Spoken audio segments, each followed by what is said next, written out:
I put together a list of guys, Fabs, that are going into their second year. I left out, guys like, Marquise Brown. I left out some of the guys who had really good rookie years. There's no Josh Jacobs on this list, guys like that, because look, we sort of know where they are and what they potentially could be. But these are guys who maybe flashed, maybe even didn't, but going into their second year, seeing what they possibly could do. So I got 6 guys on this list. We can kick it around. The first one, Daniel Jones, who right now he seems like everybody's kind of not everybody's, but one of the favorite sleeper quarterbacks for this year. Look, obviously the upside is we saw him play most of the season last year. He definitely threw the ball well at times. Was 7th among quarterbacks in rushing yards, which was kind of some sneaky hidden fantasy points right there. The downside was the turnovers. But, I mean, Fabs, this is, without a doubt, his team. Eli Manning has retired. They still have some skill position players that are there that can be helpful. Do we see him take a big step forward this year? I think so. I'm already on record, and I'm a Cowboys fan who hates the Giants, so you know that this is genuine. I really like Daniel Jones. The Giants did well in the draft to help him as well. They took Andrew Thomas. They took Matt Pert out of UConn. They take Shane Lemieux out of Oregon to help bolster the offensive line. I feel like the talent already is there around him with Saquon and Golden and Sterling and Darius Slayton, who's a big-time potential breakout candidate, and Evan Ingram. I've mentioned it a million times, but he is one of only 3 quarterbacks in the National Football League to have 28-plus fantasy points in 4 different games during his rookie season, the other 2 being Cam Newton and RG3. There's a lot to like. So the last 2 years, we've had the Patrick Mahomes breakout and then Lamar Jackson breakout. And we all saw that coming in the industry. Right. There isn't that quarterback this year, but Daniel Jones is probably as close as you're going to get, at least for me. Yeah, I mean, I think we really hoped that, I don't say Kyler Murray was going to be a breakout, but the discount is so long gone on drafting Kyler Murray. Well, but Kyler averaged like 18 points a game last season, so he was pretty good. So I'm saying a guy who's going to end up, Kyler was a starter in most leagues last year. Daniel Jones wasn't. Yeah.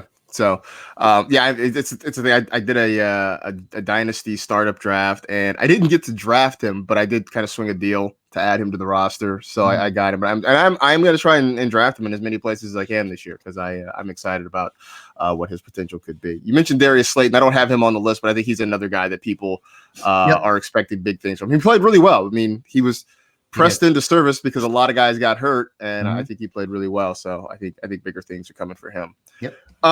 Beautiful segment, guys. What's up? Eddie's digging it, man. Oh, I'm sure he is.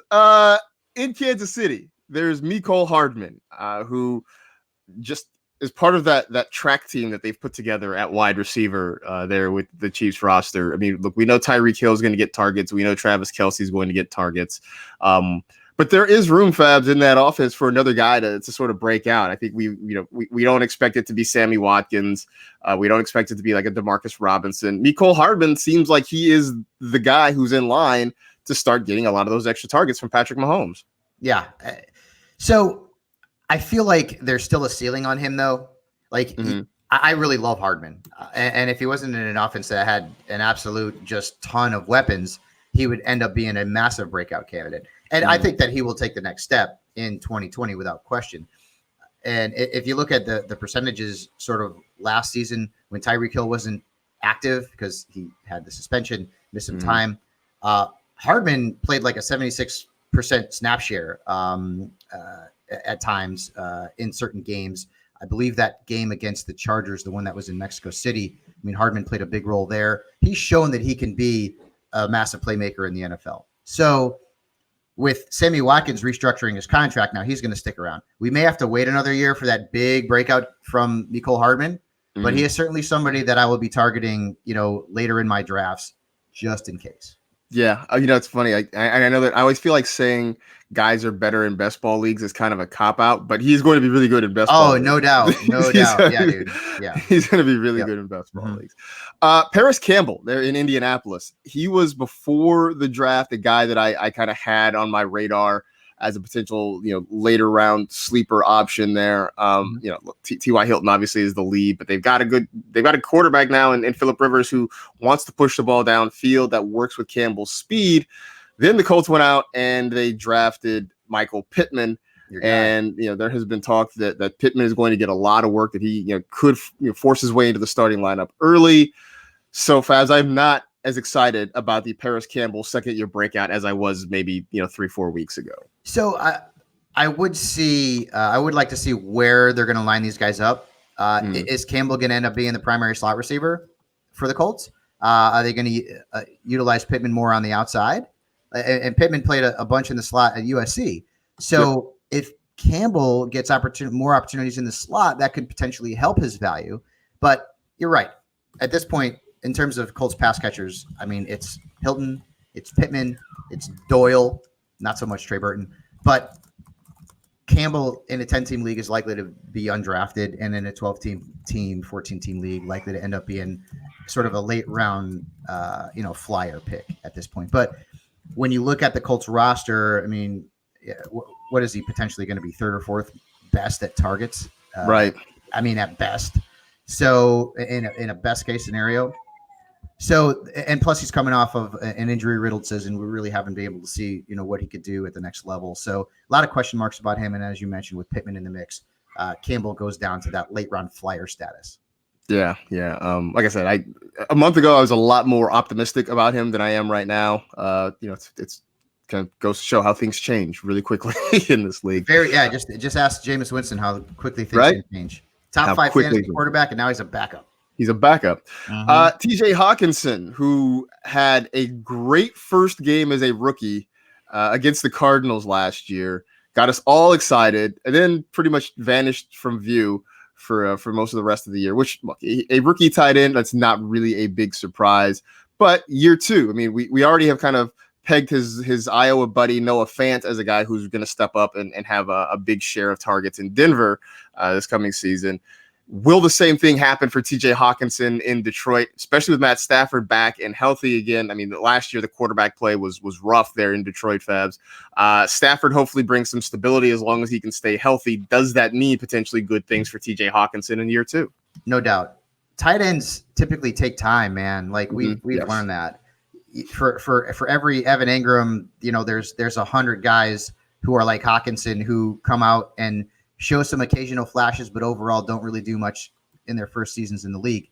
So Hockenson, Noah Fant, Mike Gesicki is another one. Those are I feel like the 3 big sleeper tight ends for 2020. And Hockenson, a very highly touted coming out of Iowa last season, and did have that big game against the Cardinals and really didn't do anything else down the stretch. But the talent is there. I mean, he's been compared to some of the greats, and I really feel like as a tight end too, that's where you're going to end up targeting him somewhere in the late rounds.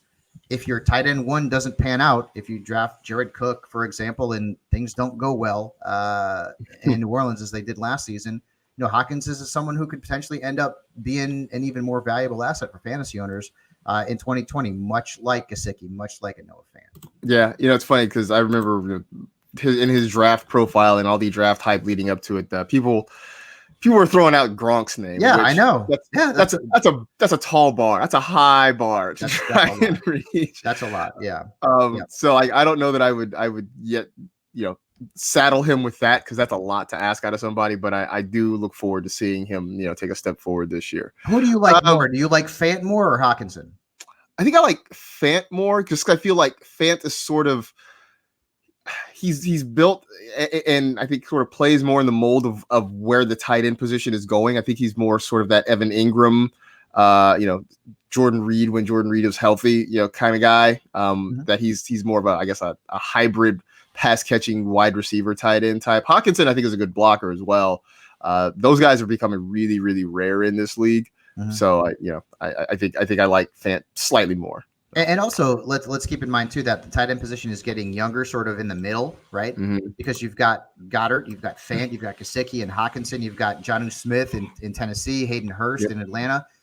Ian Thomas could end up playing a bigger role for the Panthers. So there's some guys up there that could potentially jump up, and Blake Jarwin is, of course, maybe loses a little bit of his luster because the Cowboys got CeeDee, but Jarwin showed some flashes last season too, and the Cowboys gave him a nice contract. So, and Jason Witten's no longer in the mix. Boy, it's going to be weird, isn't it, to watch Jason Witten play for the Las Vegas Raiders? I mean, Jason Witten with the Raiders, Greg Olsen with the Seahawks. Gonna be weird. Gonna be weird. Yeah, gonna be very weird. Yep. Rob Gronkowski with the Buccaneers. With the Buccaneers, be weird. Yeah. Strange. Yep. Mm-hmm. This next name I put on the list mostly out of my own morbid curiosity. So last year, I put JJ Arcega-Whiteside as a deep sleeper, right? Like, I mean, he's a dart throw that maybe if he hits, you're going to feel like a genius. That didn't happen. And so I was willing a month ago, February, early March, was willing to sort of double down on J-Jaw as maybe having that deep sleeper potential. And then the Eagles went out and they drafted Jalen Reagor. Now there's talk and two other wide receivers. A couple other wide receivers. There's talk that they're going to not only keep Alshon Jeffrey, but they really want him to be a big part of the offense. Deshaun Jackson is going to be healthy, presumably. We'll see how long and how productive he can be.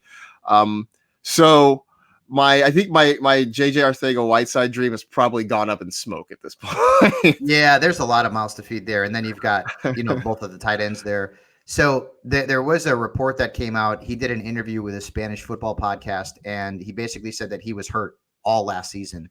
Mm-hmm. And in fact, he needed help going to the bathroom because he couldn't walk. Wow. So he was banged up, didn't meet expectations, but the Eagles didn't do him any favors, Marcus. They really didn't. Right.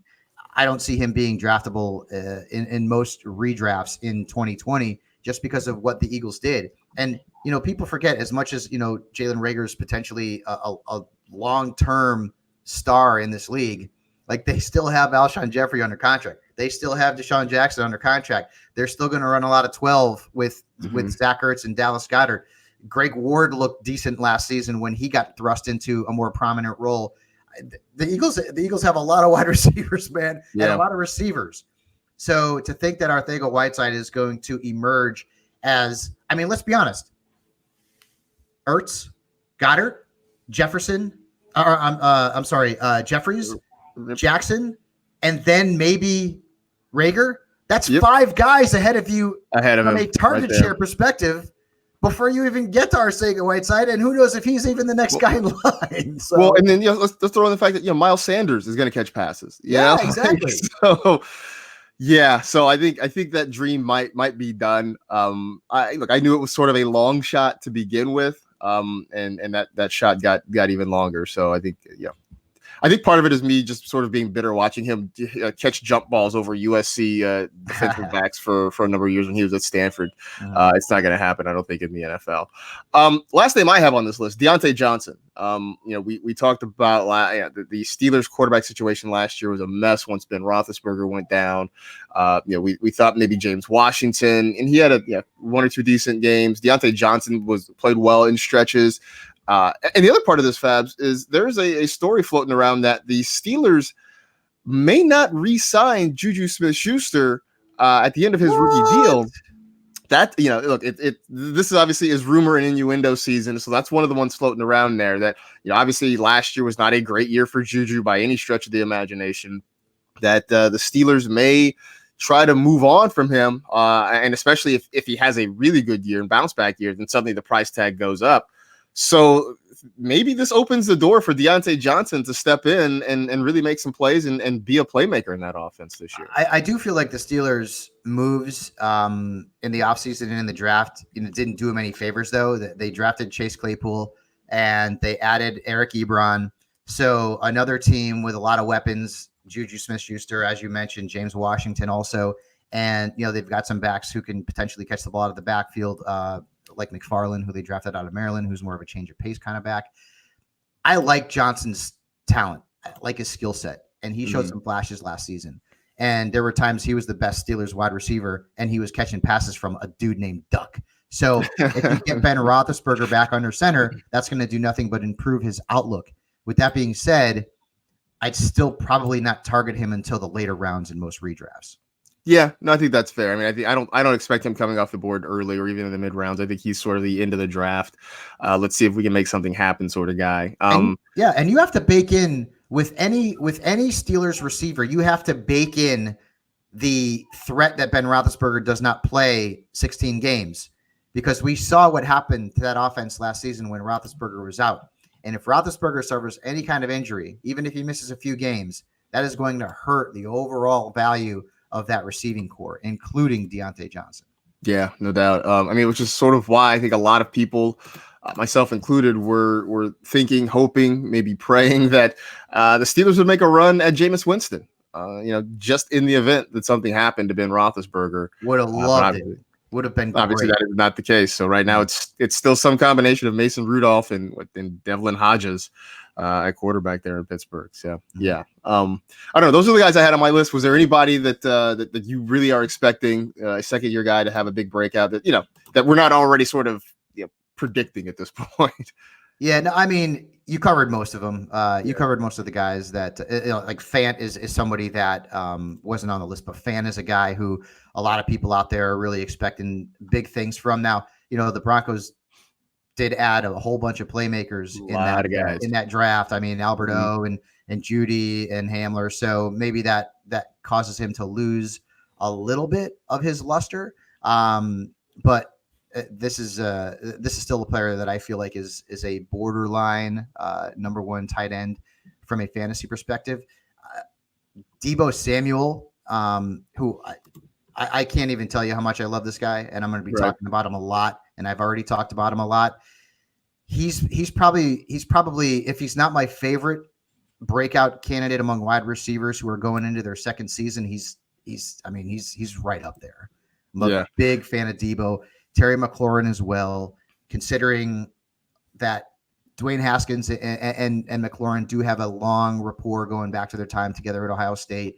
And hopefully Haskins can take the next step. I'm not a big fan of him personally, but hopefully he can take the next step and become a solid NFL starter who doesn't make a lot of mistakes. And, Josh Jacobs is an easy one. Yeah, Jacobs is an easy one. I just want them to throw the ball more. I want them to throw the ball to Jacobs more. Although, they have Bowden from Kentucky who can sort of double as a pass catcher too, which makes me think they're just setting up to frustrate us again by not throwing the ball. One thing that you need to keep in mind though, and I get it. On the surface, you're thinking, oh man, that would be just awesome if they can throw the ball to the backs a little bit more. It's going to be interesting to see what Las Vegas does, because everything that they did in the draft, right, points towards extending the field and throwing it vertically, getting the ball deep with Ruggs. And you've got Tyrell Williams who can do that as well. You've got some playmakers there. But Derek Carr threw the ball to his backs almost 22% of the time last season, which is and his leading receiver was a tight end, Darren Waller. It's going to be really interesting to see what Las Vegas does, because what they did personnel-wise is certainly more in line with throwing the ball deep, getting vertical more often than what Derek Carr has been successful at in his career, which is throwing the short and intermediate routes and targeting his tight ends and running backs. That's going to be a big storyline from a fantasy perspective. What can Derek Carr do, and how do the Raiders run that offense differently than they have in the past with what they've added this offseason? Yeah, I mean, it's one thing to give a guy tools. It's another thing for him to actually use them. So exactly. We'll see if that's going to be the case.